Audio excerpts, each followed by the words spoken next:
அமித்ஷா அவர்களின் கருத்து தொடர்பாக அதிமுகவின் முன்னாள் அமைச்சர் ராஜேந்திர பாலாஜியிடம் கேள்வி முன்வைக்கப்பட்டது.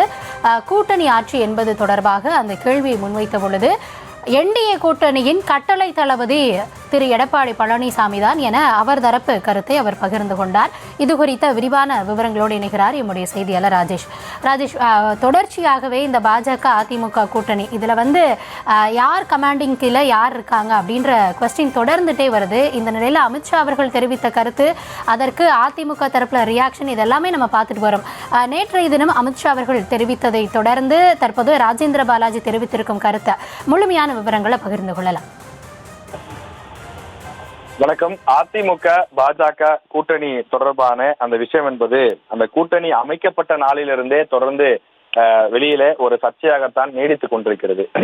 ஏன் இதை சர்ச்சை என்று சொல்கிறோம் என்றால், இந்த கூட்டணியிலே முடிவு செய்யக்கூடிய இடத்தில் யார் இருக்கிறார், முதலமைச்சர் வேட்பாளர் யார், கூட்டணி ஆட்சியாக இது இருக்குமா அல்லது ஒரு தனித்த ஆட்சியாக இது இருக்குமா, இது போன்ற பல கேள்விகள் முன்வைக்கப்படுகின்றது.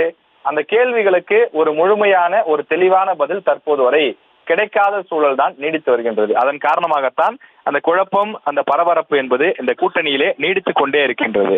அதிமுக பாஜக கூட்டணியை பொறுத்தவரையிலே பாஜக நாங்கள் தான் அப்பர் ஹேண்ட், நாங்கள் தான் முடிவு செய்வோம், நாங்கள் தான் பாஸ் என்ற ரீதியிலே தொடர்ந்து பதிலளித்து வருகின்றார்கள்.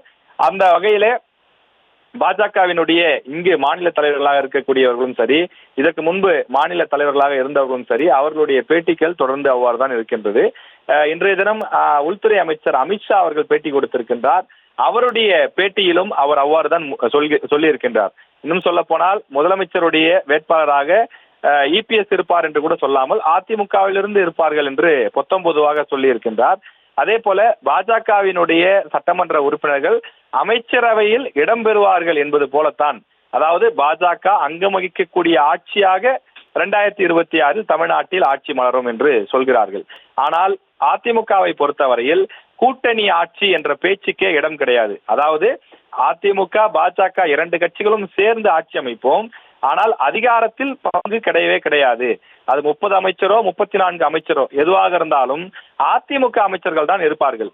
பாஜகவிற்கு நாங்கள் பங்கு கொடுக்க மாட்டோம், பாஜகவினுடைய சட்டமன்ற உறுப்பினர்கள் எங்களுடைய அமைச்சரவையில் இடம்பெற நாங்கள் அனுமதிக்க மாட்டோம் என்று திட்டவட்டமாக வெளிப்படையாக அதிமுகவினர் கருத்து தெரிவித்து வருகிறார்கள். ஆனால் பாஜகவில் இருக்கக்கூடிய தலைவர்கள், பாஜகவினுடைய முக்கிய நிர்வாகிகள், நாங்கள் வெறும் கூட்டணி வைத்து அவர்களை வெற்றி பெற வைப்பது மட்டும்தான் எங்களுடைய நோக்கமா? கிடையாது, நாங்கள் கூட்டணியிலும் இடம்பெறுவோம், ஆட்சி அதிகாரத்திலும் இடம்பெறுவோம் என்று அவர்கள் தெரிவித்து வருகிறார்கள். எனவே இரண்டு தரப்பு கருத்துக்கள் தான் தற்போது சர்ச்சையாகவும் குளறுபடியாகவும் குழப்பமாகவும் மாறி இருப்பதை பார்க்க முடிகின்றது. இபிஎஸ் பெயரை அமித்ஷா சொல்லாதது மட்டும் இல்லாமல் தற்போது ராஜேந்திர பாலாஜி, முன்னாள் அமைச்சர் ராஜேந்திர பாலாஜி செய்தியாளர்களை சந்திக்கும் போது இது தொடர்பான கருத்தையும் அவர் தெரிவித்திருக்கின்றார். அதில் கட்டளை தளபதியாக இபிஎஸ் தான் செயல்படுவார், அதாவது பாஜக கூட்டணியில் நாங்கள் இருந்தாலும் கூட முழு முடிவெடுக்கக்கூடிய அதிகாரமும், யார் யாருக்கு எத்தனை சீட்டு என்று முடிவு செய்யக்கூடிய அதிகாரமும் அதிமுகவிடம் தான் இருக்கும். இபிஎஸ் தான் அனைத்தையும் முடிவு செய்வார், அவர்தான் இந்த கூட்டணியின் பாஸ் என்ற ரீதியிலே இவர் ராஜேந்திர பாலாஜி பேட்டி கொடுத்திருக்கின்றார். எனவே இரண்டு தரப்பில் இருக்கக்கூடிய தலைவர்களும் ஒருவரோடு ஒருவர் இணக்கமாகாமல் தொடர்ந்து மாறி மாறி கருத்துக்களை சொல்லி வருவது சர்ச்சையை இன்னும் நீட்டித்து வருகின்றது.